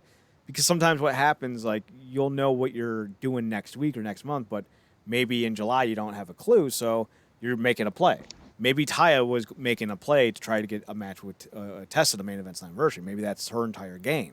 Maybe she's going to, and she's planting the seeds because of Impact Management telling her to. Who knows? But if yesterday is the worst it gets for Tessa, the possibility of them doing a title for title all women's main event winner take all match, its anniversary, 100% on the table. If there's more though, right? Like as soon as I say it, you're like, yup. If there's more to this Tessa story, if it gets somehow worse, then not only do I see Tessa not happening at its anniversary, I think they take the belt off of Tessa as soon as possible. If not outright release her, depending on how bad it gets. So who knows? The noise will determine anything, but clearly the noise is not at a level after yesterday to deter them from their plans. But noise, as we've all learned from Spinal Tap, can get louder because this noise can get to 11. Exactly. So hopefully no video audio of her actually saying the racial slur that she's accused of, or any instances after that, or she don't need any of that. She definitely don't need any news leaks, anything like that. Stuff that happens that we've seen just happen as just a cavalcade of crap. Yep. That a lot of these entertainers have had to deal with. Like, obviously I think the one that sticks to mind is Paige. Like everything just kind of just. I didn't know she was in an episode of Blacked.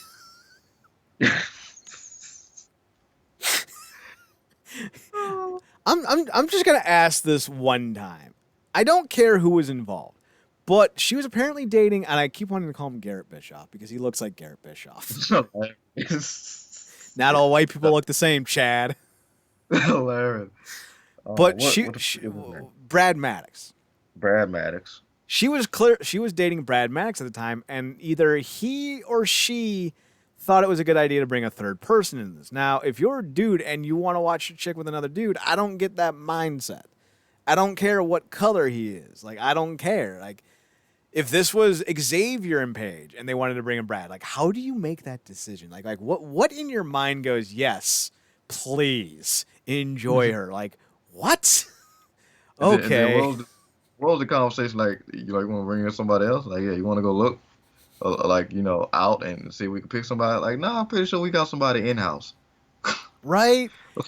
Like, The best or And- worst part about this, though, is that one of them finished on the women's title.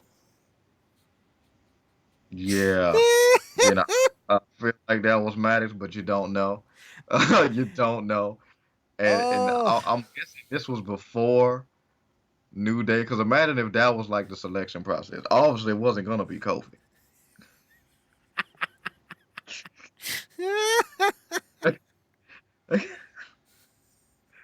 Like, imagine like they did like a matchup between like the benefits of Woods and E.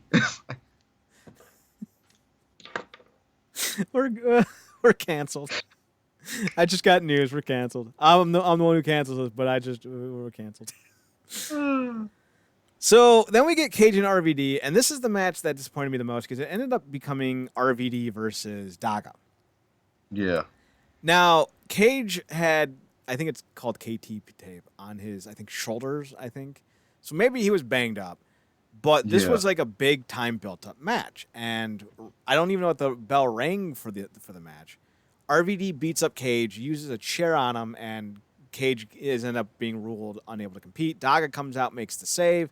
RVD defeats Daga officially. Now, this was about the time when the news broke that Cage had signed with AEW. So this is my point of stance. Impact under the management of Callis and D'Amore have taken it sucks that you're leaving, but we're going to do you right. Don't worry. And this has caused a lot of like respect among the fandoms because like, all right, guys are leaving, but the LAX gets to send off with like an entire group of people hugging them, like Johnny Impact gets to wrestle in main events. Like they do their guys right. So RVD not getting the clean win on Cage could be one of two things. One, they're like, Cage, we know you're going to AEW. They got enough issues going on with as it is. We're not going to ask you to take the loss. Just go out there, do the injury job, and thanks for your time. And if that's the case, fine. Because I understand sometimes you need to sacrifice a little to gain a lot. And respect among the industry is the tantamount most important thing for Impact. Because they, for a long time, had a reputation of not being a good place to work. But since Callis and D'Amore came in, and with the stability of Access TV and Anthem as a whole, they've improved their image in the community. So if that's what this was, kind of like a thank you to Cage, fair. But if Cage refused to take a loss, this would ruin his reputation. Because you're leaving, my dude. You don't get to say no to losing at this point. You are opting to go with a competitor. We've done you right. We've done you justice. We have paid you and paid you well. The least you can do is further the narrative on your way out the door. So if it's Impact doing him solid, fair. No problems. I'll take this as the shittiest point of the show, and we can improve upon it down in the next hour and a half of the pay-per-view. But if this was him throwing a temper tantrum or him being a diva, I don't want to lose to Rob, well, then fuck him. But that's kind of where I am. Like, you're either, being given a gift or you're being a dick. So I would like to know which one this is because right now I'm kind of in the middle and I don't like being in the middle. I don't care what Camilla Cabello is saying. Being in the middle is not fun. Yeah, it was weird. It was fun. Like I feel like by the time everything got done, I had to rely more on being entertained by everything that came with RVD. Which, let's be honest, I never thought that I'd be this interested in watching anything RVD related outside of his moveset in 2020.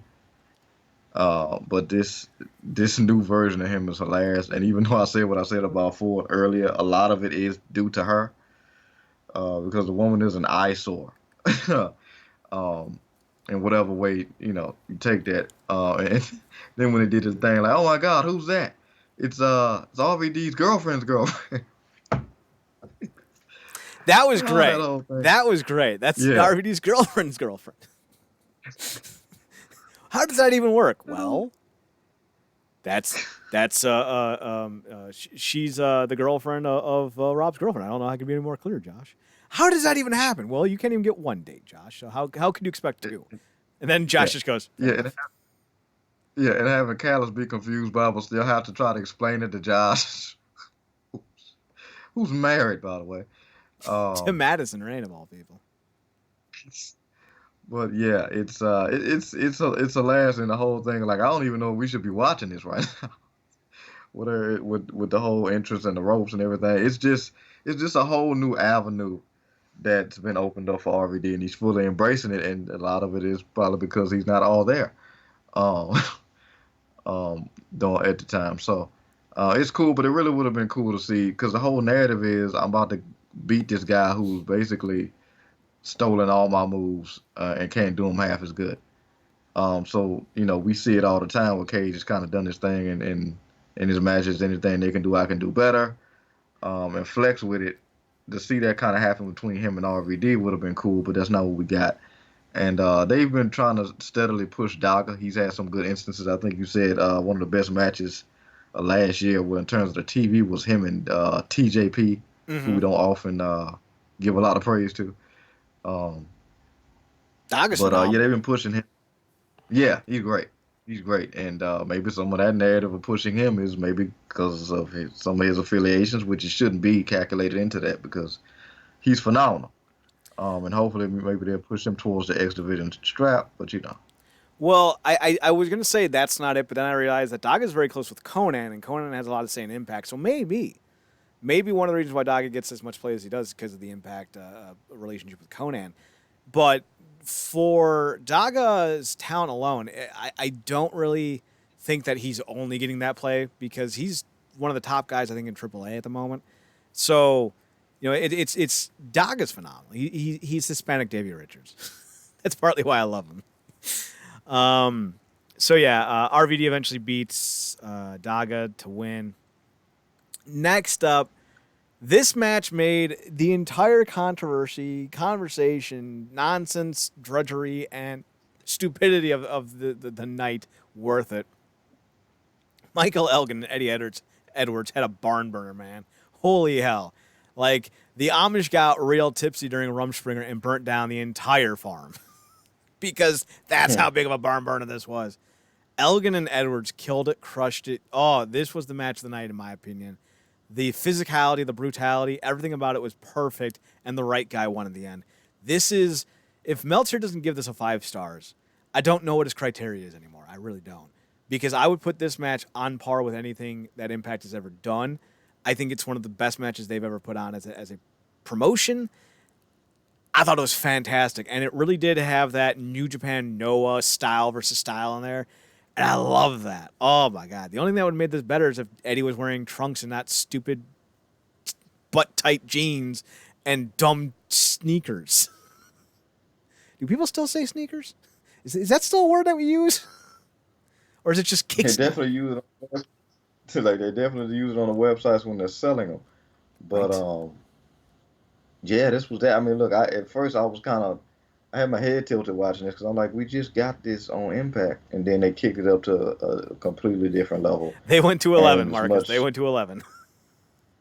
exactly, and as much as we don't exactly be gleaming about when it comes to Elgin, what he's able to do and bring out of people when he goes into that ring, I don't think is really up for debate. The guy's consistent with it. He's a brick house.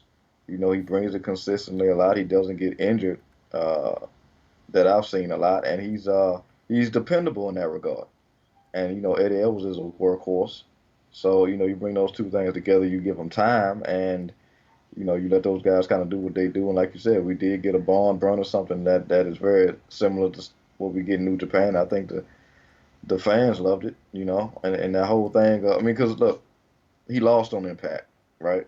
Mm-hmm. And Eddie has built himself up as a guy who can take a lot of punishment and persevere. And with the fact of what was that? What was on the line? The do it, His Collier shot blaze your trophy. past. Yeah, call your shot trophy was basically him having I guess a future title shot. Yeah, essentially.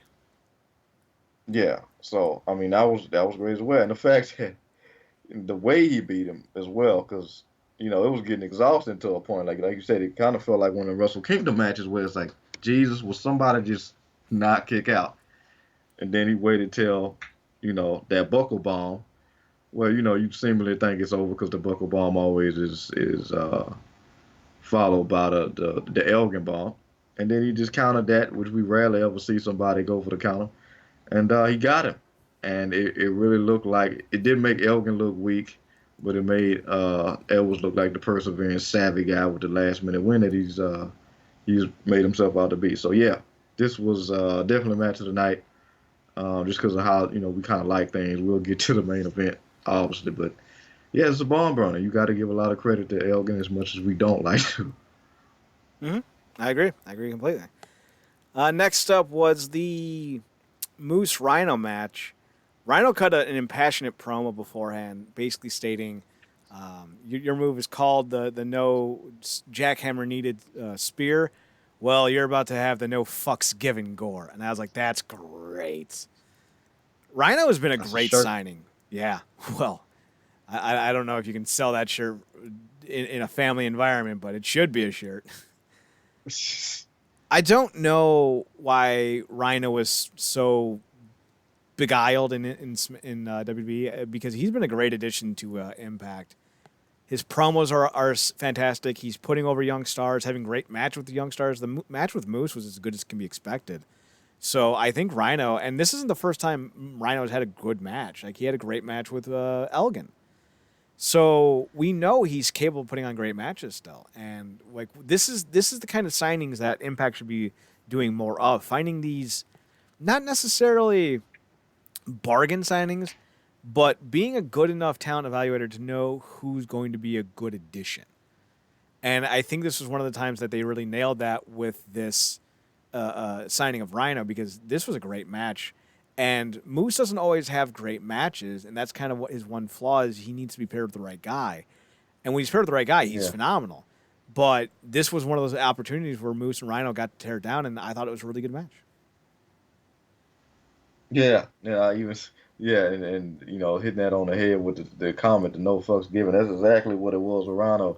Because for him to him to see the referee in front of Moose, continue to gore, and then have the no fucks given attitude to be like, I'm gonna gore the referee with him, and then immediately go for the pin afterwards, just assuming it's gonna go. Oh, that was funny. If that becomes his new But shtick, no F's given, I'm down with it. I'm down. Gores yeah, everyone, no, doesn't no, care. yeah, and I dig it as well. And I wonder, we've been talking about this for a while. Like obviously, Moose has been racking up wins. Um, as he's gone on, it's gonna be interesting seeing like how far he's off from getting another title match, and with how good of friends he is, I guess, with Tessa in real life. Because I think he was a major proponent of her signing with the company in the first place. Mm-hmm. Um, it'll be interesting seeing, how they do that. Because I don't know if Moose has been involved with intergender matches. One of the cooler points of potentially Ty and Tessa clashing is they have a lot of, ironically enough, even though they don't come into play with them, they have a lot of history with intergender wrestling. Mm-hmm.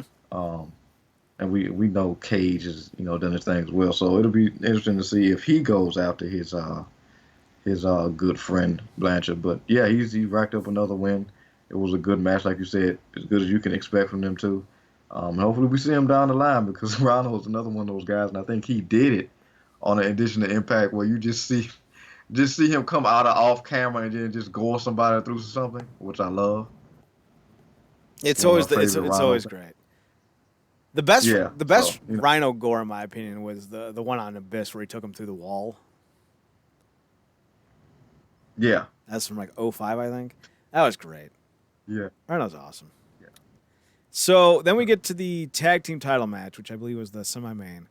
So Swan had messed up his ankle on Friday night at the Bash of the Brewery event. And instead of replacing him, they just had Mac do one-on-one. And for what it was pretty good.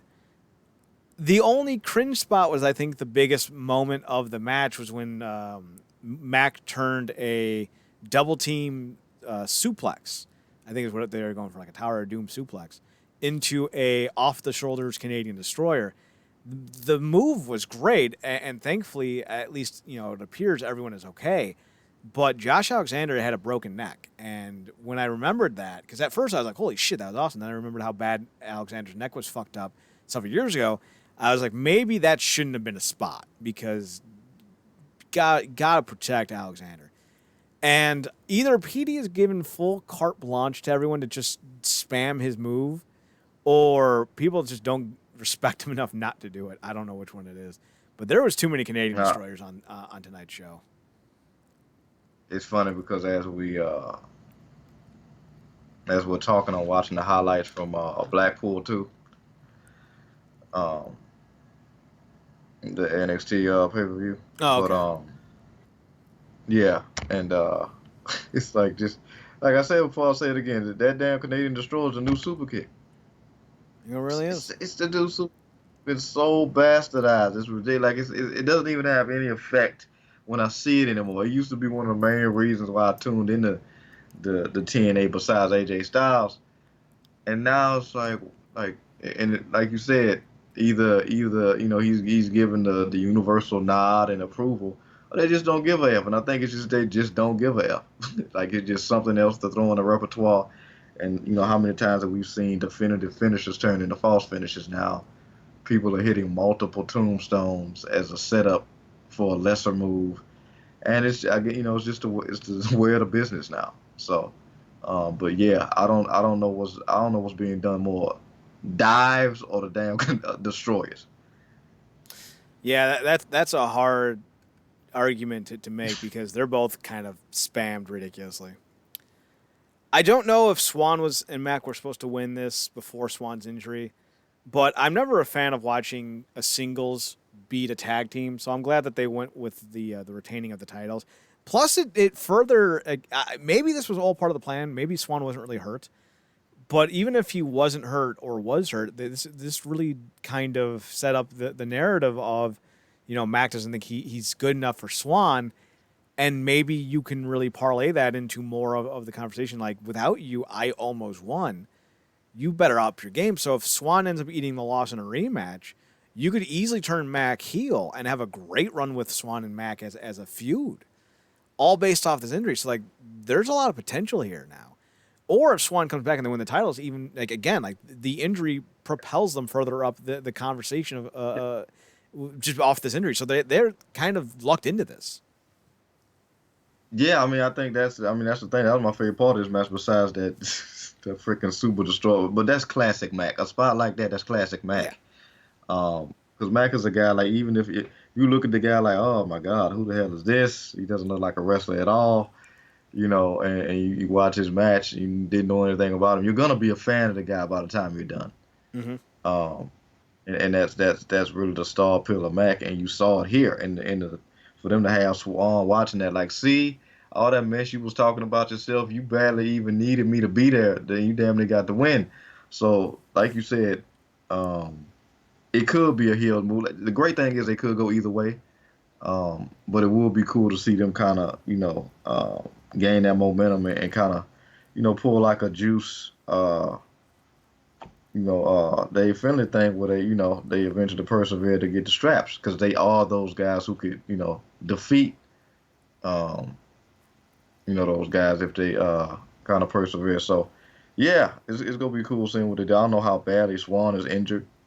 Um, But yeah, hopefully they continue with that narrative because Mac is a guy that we need to see consistently more of in moments like that. So yeah. Yep. I agree completely. Main event time, I believe. Yep. So this was a finisher spamming match. I'm not a big fan of that, so already I don't really care. I'm not a fan of Engender, so that hurt a little bit. And the whole Tessa controversy was hanging over its head, so yeah.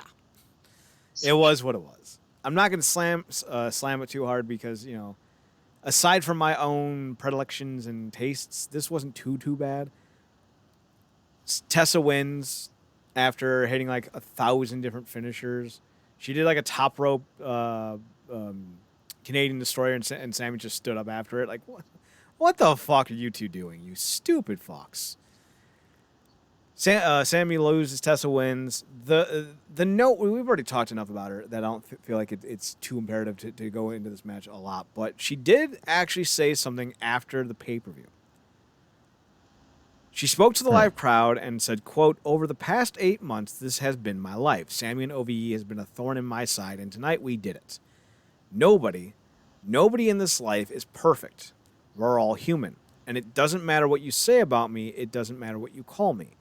And I have one of the strongest minds that I've ever known. So whenever you come for me, you come for all of these people. I am now the standard bearer of Impact Wrestling, and man or woman, pound for pound, I am one of the best in the world, and I am now your world champion. End quote. She did not do a post-match presser, for those wondering. Moose didn't either. Shockingly enough, both Moose and Tessa were the biggest prime candidates of yesterday's of controversy. Moose took a defense to his friend Tessa and was dragged by a bunch of people online for his past indiscretions with his ex-wife or girlfriend, where she levied accusations of spousal abuse. So it's very clear that they were withheld for reasons. Mm-hmm. I don't necessarily blame them for withholding them because this is not about answering those kinds of questions at the moment. This is about the show and the performances and all that, so I get holding them out. I don't know if I agree, but here we are. As far as what she said,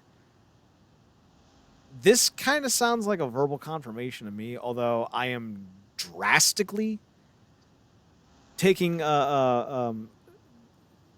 maybe diving too deep into it, because she may not be referring to herself when she says nobody's perfect. I don't know, but that does sound like to me like she's saying that she's not perfect, and that does seem like some kind of acknowledgement about the rumors about her.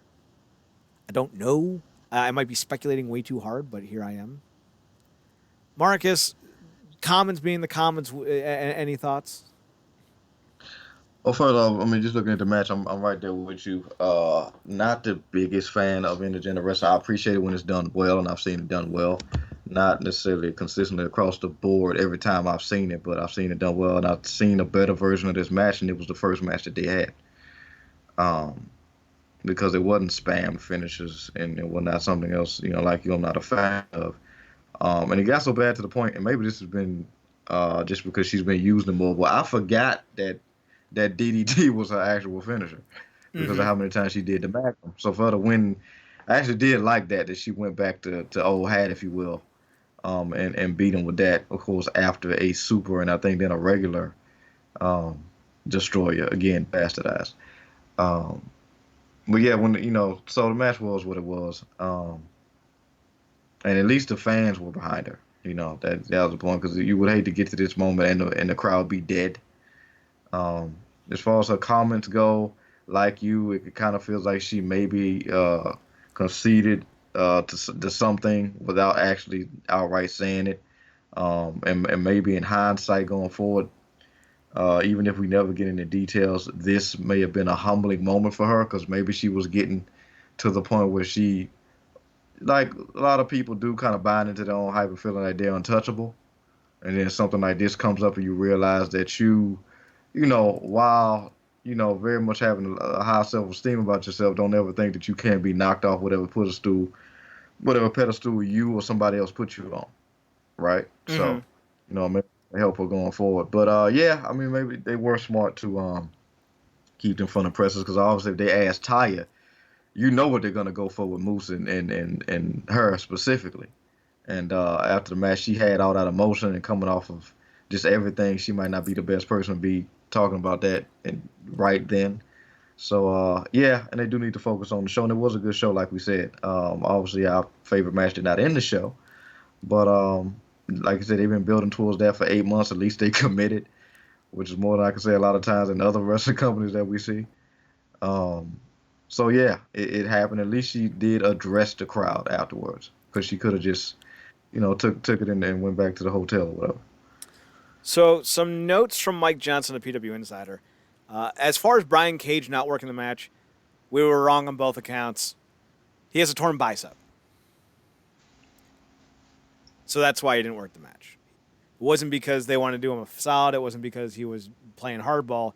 He just specifically was too hurt to do anything. So that's fair. I respect that. I'd rather them do what they did. Or actually, I would rather them just had Brian Cage get quote unquote attacked and showed him backstage clutching his bicep, and like have RVD strutting away with his chair and be like, "Oops, what happened, Brian?" And just go straight with Daga. I don't think they need to do the opening of that match like they did. But I understand why. They wanted to give one last look to the Impact crowd for Brian, so I get that. Madman Fulton actually did suffer a shoulder injury with his match with Shamrock. Shamrock stated in his post-match that he never wants to see anyone get hurt and hoped that Fulton was going to be okay.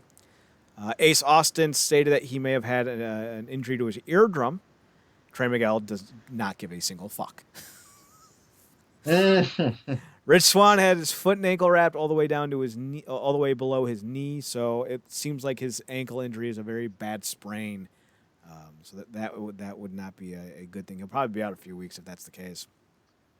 Johnson reports there were a number of young girls in the crowd crying after Tessa Blanchard won the title. So there's that. That's going to be on the television show, I bet you. Bet me, Marcus. Bet me. I want some easy money. Yeah, two hens and a Capri Sun. No, but yeah, I mean, obviously, I mean, look, if I'm trying to, I guess spin this in a way, you definitely want to put that in the video package. Yeah. Well, not, I mean, obviously, because Callahan's not gonna be done with this chick. No. He's not gonna be done whatsoever. So, like you said, it's a new day. It's they're definitely in new territory. It's also nice to see Impact main event. We've gotten it for years now in a lot of ways, but the world title main event Impact without an F finish, because they have been legendary for F finishes in their world title matches in the past. Mm-hmm. So this is good. This is gonna be cool going forward, seeing not only maybe the stance that she takes as her character, but just how the company deals with it in general. But again, like we said, Hard to Kill was a solid overall show, and if nothing else, people can't say that these people don't put in the work, because half these freaking people on these shows are coming out of here injured. Yeah. So don't say these people are not putting in the work. One of the notes that I think is interesting that I'll get to in a second. So apparently, Alicia Edwards was backstage, Ed Norton was backstage. I think Johnny Mantell, who's a trainer for I think OVW, was backstage as well. Or no, he was. I think Johnny Mantell is actually a lot older. I think he's in his 70s. They recorded 2 matches for Impact before the show, but the big thing that I think is kind of coming out of this that I think is interesting is a lot of people were sick backstage, and it wasn't to the best of my gleaming abilities. It wasn't because of like a flu. Apparently, the crew ate at some place and got salmonella poisoning, because Ethan Page got salmonella poisoning. And a lot of times wrestlers eat out together, so it's very possible that a lot of people were dealing with after effects of bad chicken or bad fish, because that's what I believe is the only 2 things that can give you salmonella. Maybe bad pork, too. Or undercooked, I should say, not bad necessarily. So Ethan Page wrestled this entire match with Willie Mack and Josh Alexander with salmonella poisoning. So weird day. Weird day. It's so weird. Food is just such a precarious thing. It's almost like, and then I know you're a big proponent of this. Mostly when you can is cooking for yourself, mm-hmm. and stuff like that. But yeah, because I was listening to an interview where a chick said she had to get she's in her 20s and she had to get a colonoscopy because she got some type of situation off of some street meat. Oof. And I'm just like, oh, God, like you never know. It's always a crapshoot. But yeah, that sucks big time. Shout out to them for getting all that information. And again, it just gives you a high level of respect for these performers, because they fight through all manner of stuff. And imagine if Cage is going into the match he did with potential food poisoning and a torn bicep.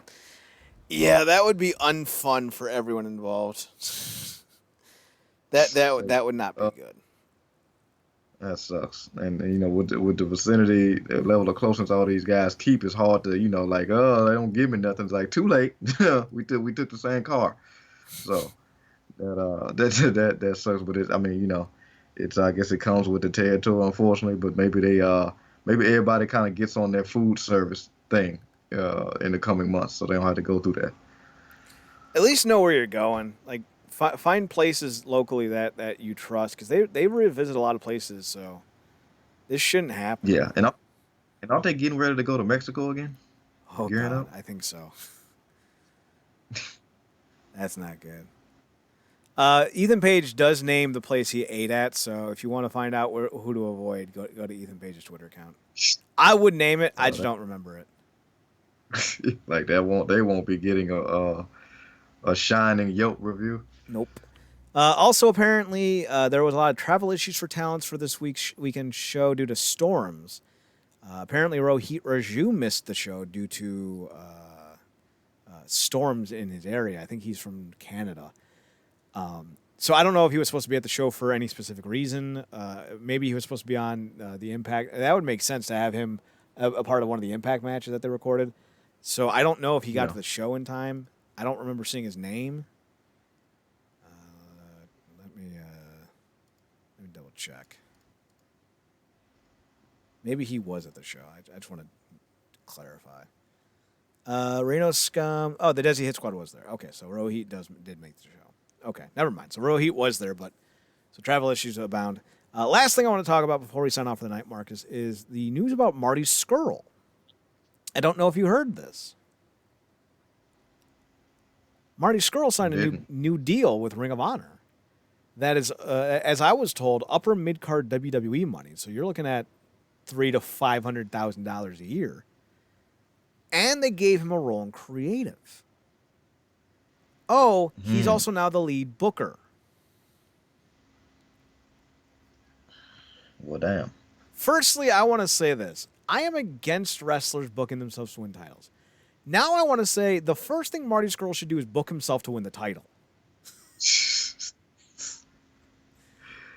We have this perception that everyone who ever becomes a booker or has creative control is always going to act in the best interest of themselves.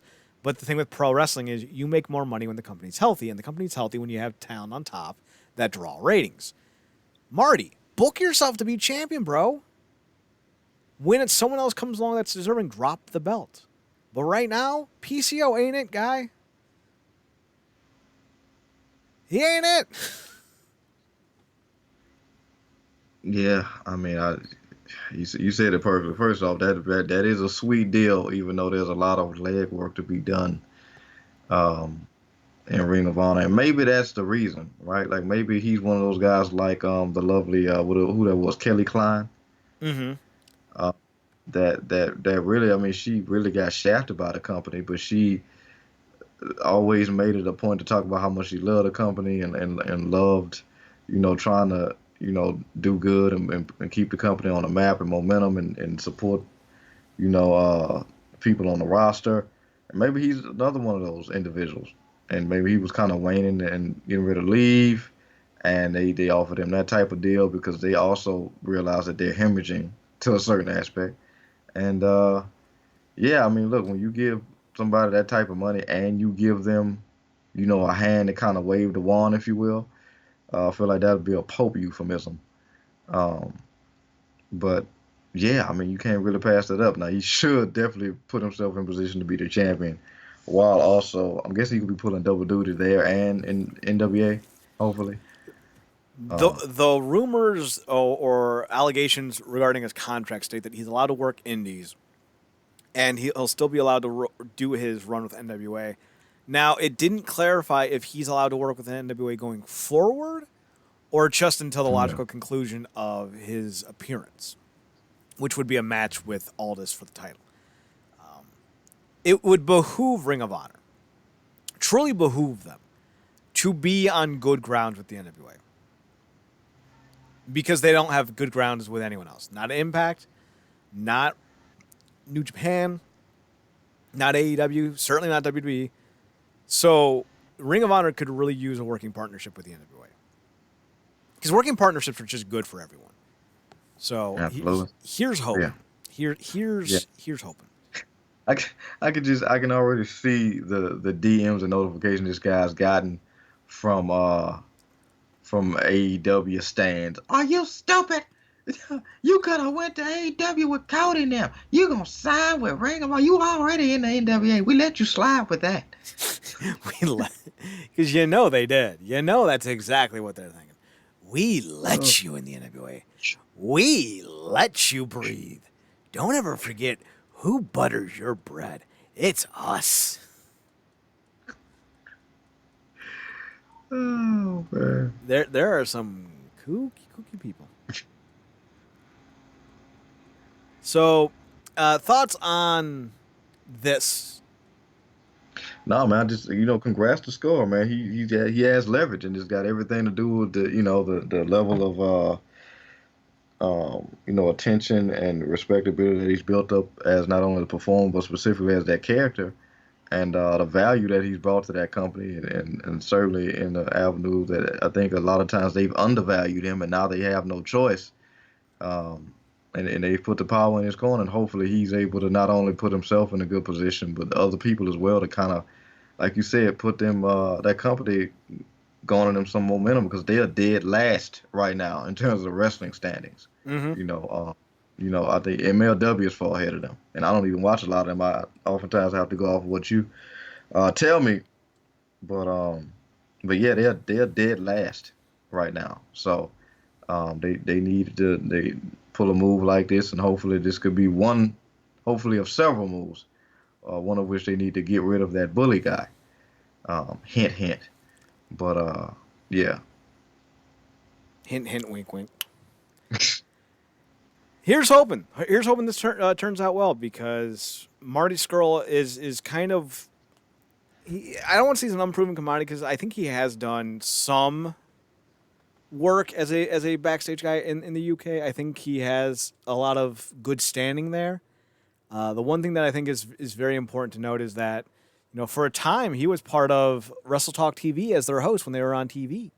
So he's someone that has a lot of clout, maybe not clout's the right word, but he has a lot of respect in a lot of communities. So I think that's one of those things that really should help him going forward. I don't want any business to go out of any company to go out of business. And I know some people will be like, well, you don't like the WWE. I would love them if they just got rid of the McMahons. Like it's not a hard concept for how to get my fandom. Like just book well, don't be douchebags, and treat people well. Like how is that a hard concept? Like, we don't want people to lose their jobs. It's hard to watch when you see a company as big as that has benefited uh, so long for sucking as hard as they do. I'm gonna take a different stance. I don't mind people losing their jobs if they're bad at it. If you are unqualified to do your job, bye-bye. Yeah. Uh-oh, George. Time to get fired.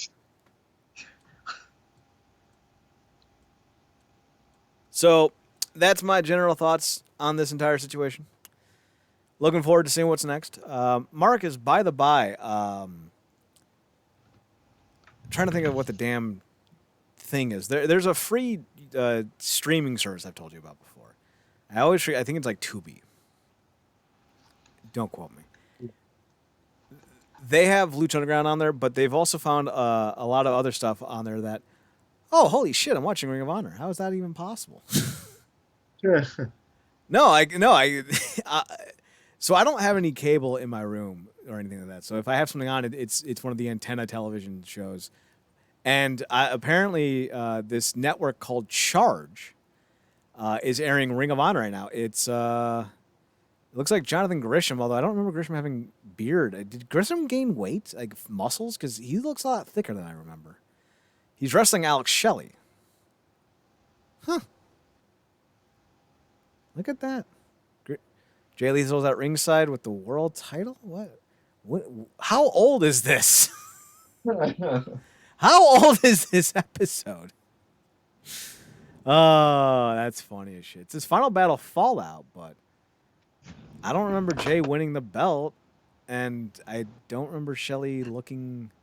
Yeah, I think this is an old episode because Grisham looks a lot chunkier. Huh. Well, it's interesting either way. This is awesome. I can't believe I just found Ring of Honor on my television randomly on Charge. All right. Well, so anyway, we're done for the night. We'll be back Tuesday. I'm gonna have a much better sleeping schedule by Tuesday, hopefully. So there's that. I'm hoping to take over a Star Trek page on Fansided. So Star Trek propaganda going to be coming soon. Also, I'm a writer Uh, now on Fansided for Factory of Sadness. For if you want to follow Cleveland sports, you can do so. nice. Marcus, what were you going to say about the Star Trek thing? No, I was just oh, see a Star Trek. I thought meant Star Wars. I'm like, oh, this is gonna be entertaining as all hell. Well, I'm hoping to get in with because that specific blog has been essentially null and void for 3 months. That Fansided runs, and if I can become their, as they call, site expert, which is essentially an editor of the page, I'm gonna do some big things with it. Like, don't even worry about it, because I'd be the only active writer. So, I don't know. Maybe you'll be getting a phone call, well, a text from me, if I get the job. We'll just say that. Follow me on Fansided. My Twitter is Chad Nerdcorp. Nope. Yep. Nope. That's right. Chad Nerdcorp. ChadNerdCorp. Instagram is Chad's Photo Hut. Marcus's personal stuff is Paradox Kid, PARADOXKID. That's me. You can also find him on his other podcast, which is the True Penny Podcast at True Penny Show. Is it the True Penny Show or True Penny Show? True Penny Show. You can find him at True Penny Show on Twitter, TruePennyShow. You can also find us on the website, realnerdcorp.com. All of our podcasts are brought to you by nerdcorp.com, realnerdcorp.com, sorry, REALNERDCORP.com. We're also on Twitter at NERDCORP, on Instagram at realnerdcorp, and youtube.com/Wrestling Underground, twitch.tv/Wrestling Underground. Actually, correction, YouTube is youtube.com/The Wrestling Underground. Oh, those aren't world titles, Marcus. Those are the 6-man titles. No, those are the tag team titles. This is new. I forgot they won the tag team belts at Final Battle. That's right. My bad. Anyway, twitch.tv/Comic and GameCorp. I think I got them all. We also have a YouTube channel, Comic and GameCorp, but there's no URL, so just YouTube search Comic and GameCorp. Goddamn, John Grisham got swole, dude. He reminded me of a more spindly Daniel Bryan, but now he's got like actual width to him. I like Grisham. He's a good dude. Reminds me of a young Daniel Bryan too. Bryan Danielson. God damn it. Same person. I don't like using that name. But Grisham's awesome. Anyway, Marcus, anything else? That's it for me. realnerdcorp.podbean.com. You can also find us on the mobile device. Download the Podbean app to your mobile device and search for us at Real Nerdcorp on the device and app. iTunes is Nerdcorp, so there's that. Right now, I am having issues with converting our podcasts to audio, so there might be a day or two delay on doing that. So just keep in mind why there isn't a downloadable version for a little bit. But I'm working on that, so we'll get it figured out. But yeah, that's all I got. And for Marcus Green, I'm Chad Porto. Thanks for tuning in to another edition of the Wrestling Underground. Thanks for giving us a chance. Thanks for giving us a look. And remember, as always, watch more wrestling. Marcus, take us home. Good night, me.